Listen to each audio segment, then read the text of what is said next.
қуанатынына шын тілепті ғажап күн. Өз көзімен көргендіктен айтады оны жасырмай. Домбыра мен қылғымыз, қос перзенті қазақтың. Домбыра мен қобыз тілін жұрт тіліне көшірген, дарындардың даралығы елдің даңқын өсірген, эпостардан ақ бұзатпен жұлды шаққан батырлар, ақын болып кезіп кеткен Сахараның төсін кен. Жүректен қан, қара көзден ащы жасты ағызған, көміргейдің тарауларын қайтарсақ та тоғыздан. Халық дейтін құдірет барда, күмән бар ма сірәда? Ән мен күйдің туғанына, домбыра мен қобызда. Домбыра мен қобызыны сезіміңді арбайды. Біреуі кеп күңіріне, біреуі кеп сарнайды. Біреуінің күмбіріне кеуден кетер тілініп, біреуінің зарлай-зарлай бері кеткен бүгілі. Қозғалтардай асқар тауды, теңселтердей теңізді, халық жайлы шежірелер аңғартады көбізді. Бірақ терең тану үшін қазақ дейтін бұл елді ең алдымен ұғу керек домбыра мен қобызды.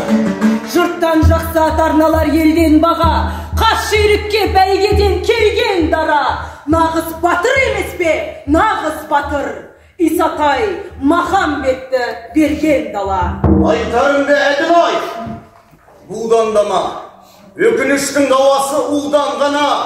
Нағыз ақын емес пе, нағыз ақын, Абай менен Жамбылды туған дала. Аяқ қолын бұғалық буғанда да, ардай аппақ мақсатын қуған дара.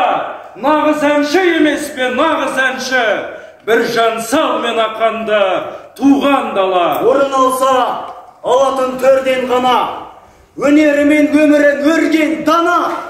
Нағыз күйші емес пе, нағыз күйші, Құрманғазы қыласта берген дала.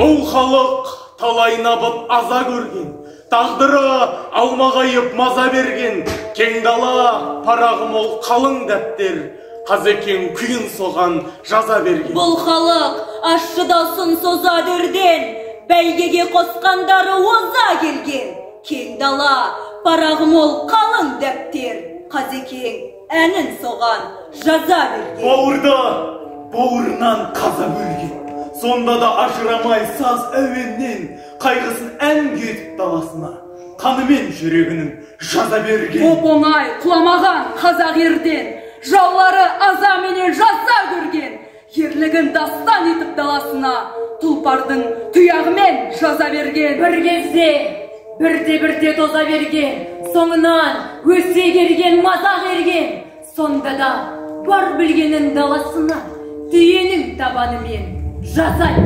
Ұлы көш көргенде бозаң өрден, ізденен замананың тозаң өрген, тоз-тоз боп бара жатып тағдыр жырып, төгілген көз жасымен жаза берген. Бірліктірі ойпатпен берен дұрыс, тураса да түндігін берен қылыш, найза қаққан, оқ қаққан, жауды сырған, бұл халықта алдаспан деген дұрыс. Ақ тілек белдесікке бөле болды, көксе бадал өсуді, көгеруді, я тәңірім оныңа шүкір деген, бұл халықта аға жер де орынды. Жақын тұтып, бәрінен әуен дақыр, шежіресін шертетін шебер, батыл.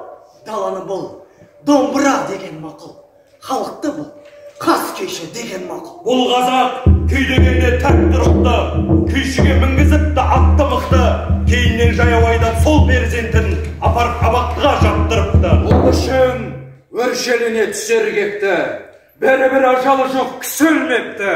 Тепсінсе темір үзер екі аяқпен, күй төккен екі болды кісендеп. Бұл қазақ жыр дегенде тәтті тұрыпты, ақынға алтай шық жаптырыпты. Кейіннен сол перзентін аңдып жүріп, құн жетпес алтын басын шаптырыпты. Бір мезет нұр мұздапты, үй мұздапты. Бұл қазақ ақ перзентін ардақ тұтып, бірақ та көп ішіне сыйғызбапты. Бұл өлең сиқыр тіл ме, күмісін бе, жататын ойы терең сыр ішінде, бүгінде алып дейтін абайым да тағдырдан таяқ жеген тірісінде. Күн кешкен мәди мұңлы ақан кетті, наласаз азалаумен жапан дөпті. Елім де бегіресе де бұл қазекең айырған Исатайдан Махамбетті. Тағдырға ары биік адам шыдар, тарихтың қатпараны сан ашылар, еңсесін көтертпеген нар ұлдарды. Қайтеміз, запыранды заман шығар.